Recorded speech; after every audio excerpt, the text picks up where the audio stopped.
అందరికీ జై శ్రీరామ్. మన తెలుగు రాష్ట్రాల్లోనే కాదు, ప్రపంచంలో తిరుమల తిరుపతి దేవస్థానం తెలియని వాళ్ళంటూ ఉండరు. ఆ ఏడుకొండల వెంకన్న స్వామి మన తెలుగు రాష్ట్రాల్లో తిరుపతిలో ఉండడం మన అదృష్టము. కానీ గత కొంతకాలంగా అందులో పనిచేసే వాళ్ళలో చాలామంది అన్యమతస్తులు, అంటే హిందూ మతం మీద విశ్వాసం లేని వాళ్ళు అందులో పనిచేస్తున్నారు.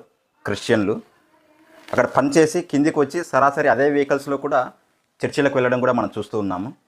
కానీ మనం ఏం చేస్తామంటే జస్ట్ వాట్సాప్లో, ఫేస్బుక్లోనో ఆ తిరుమల తిరుపతి దేవస్థానంలో అన్యమతస్తులు ఉండకూడదు అని ఒక మెసేజ్ పెట్టి ఊరుకుంటాము. అలా కాకుండా డైరెక్ట్గా ఇప్పుడు కొత్తగా ఈవో నియమితమైన కారణంగా అతనికి మన నుంచి ఒక లెటర్ పెడితే కాస్త పని జరుగుతుందని నా ఉద్దేశము.